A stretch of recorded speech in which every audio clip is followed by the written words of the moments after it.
ایک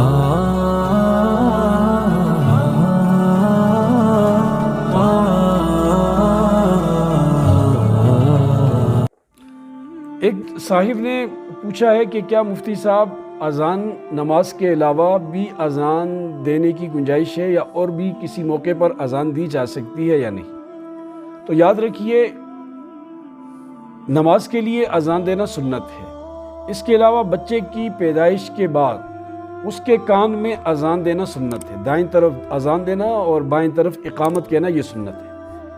اس کے علاوہ اور بھی کچھ مواقع ہیں جہاں علماء نے اذان دینے کو مستحب لکھا ہے کہ ان مواقع پر آپ اذان دے سکتے ہیں اور یہ اذان دینا مستحب ہے۔ جیسے کوئی وبا پھیل جائے، وبا پھیلنے کی صورت میں اذان دی جا سکتی ہے اور یہ اس کو کوئی ضروری نہ سمجھا جائے، استحباب کے درجے میں دی جا سکتی ہے۔ اسی طرح کوئی شخص انتہائی رنج و غم میں مبتلا ہے، انتہائی ڈپریشن کا شکار ہے، اس کے پاس آپ اذان دے سکتے ہیں۔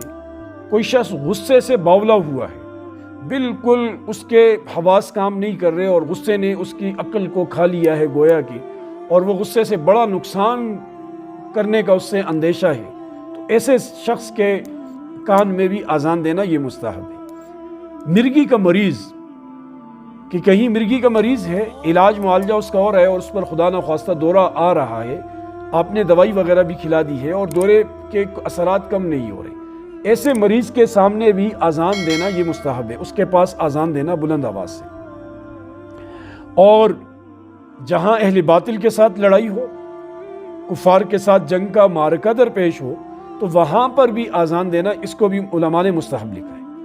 آتش زدگی ہو جائے، کوئی آگ پھیل جائے، جنگل میں جیسے پھیل جاتی ہے، علاقے میں، بازار میں، جہاں پر آگ نے کئی گھروں کو خدا نخواستہ کچھ چیزوں کو لپیٹ میں لے رکھا ہو، تو اس کی شدت کو کم کرنے کے لیے اذان دینا مستحب علماء نے لکھا ہے کہ اذان دے سکتے ہیں۔ پہلے یہ ہوتا تھا بندہ راستہ بھول جاتا تھا، وہ پیادل سفر ہوتے تھے، جنگل ہوتے تھے، صحرا ہوتے تھے، تو بیابانوں میں پیادل سفر کرنے ہوتے تھے، راستہ بھول جانے کا اندیشہ، جہاں راستہ بھول گئے تو وہاں اذان دینا مستحب لکھا ہے۔ اب ظاہر ہے کہ اذان دینے سے فائدہ ہوتا ہے، اللہ کی مدد آ جاتی ہے، کہیں آواز پہنچ جاتی ہے، یا اللہ پاک کوئی راستہ سیدھا کر دیتے ہیں جہاں بندہ اپنا راستہ چلتے چلتے چلا جاتا ہے۔